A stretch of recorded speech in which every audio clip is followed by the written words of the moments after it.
Good friends, welcome again to one of the most special and important days in our whole calendar. All holidays are important for a reason. These are days in which we remember great people, we honor their achievements.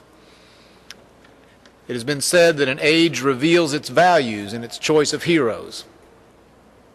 So when we honor Christopher Columbus, George Washington, Abraham Lincoln, Martin Luther King, people of this type, we are expressing the value that we place on the qualities they displayed.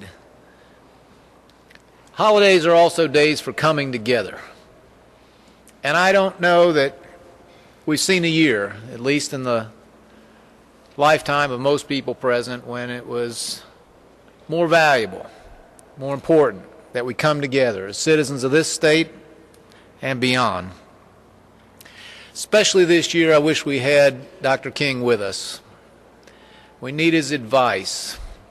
We could use his guidance. When Columbus, whom we honor with a holiday, came to this country, no one imagined that nations could be governed by the consent of the governed, by free people, each equal, each with an equal say. That was a foreign notion. He was sent here with the jewels of a king and a queen. When Washington, who we honor with a holiday, led the risky, life-threatening adventure that we call the American Revolution, there was enormous doubt and skepticism, really contempt for the notion elsewhere in the world that free people could govern themselves. When Lincoln, whom we honor with a holiday, was our president, that notion was threatened, tested, as he said on a battlefield in 1863. We were engaged in a war, a great war, to determine whether any nation so constituted could long endure. We haven't had to ask that question for a long time. We have been able to work on the improvement, the refinement, the correction of the very severe flaws in government by free people that were left to us from those earlier days.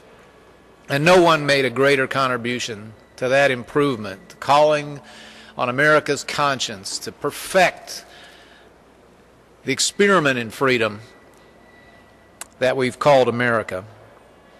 And I just think on this King Day, I think about him, and I think about the ways in which those questions have begun to resurface in a fashion that ought to occupy our thoughts on this day and the days to come. What do we value in the heroic figure of Dr. Martin Luther King Jr.? So many things, but just to pick a couple. He was a man of discipline in his own approach to life. He even had the discipline to reject violence when violence was visited upon him or those close to him.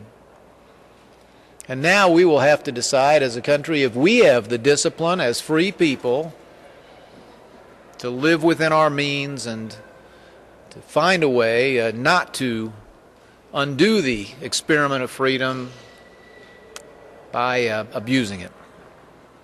Dr. King was a man of enormous courage.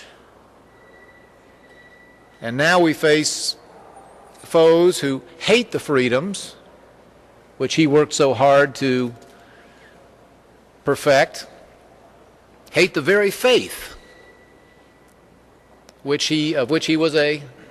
which he was ordained, and which ran through almost every public utterance, was the source of the moral authority with which he lifted America and led us closer to the ideals on which we were founded. The question is now asked, as it has not been asked, perhaps back to Lincoln's day.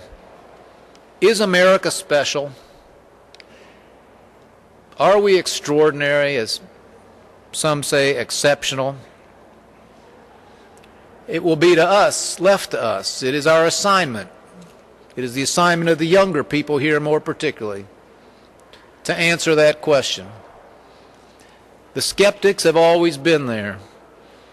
The people who said, no, ultimately you'll need kings, you'll need dictators, you'll need authoritarians, you'll need autocrats. People acting freely will finally come to grief if you entrust government and its institutions to them.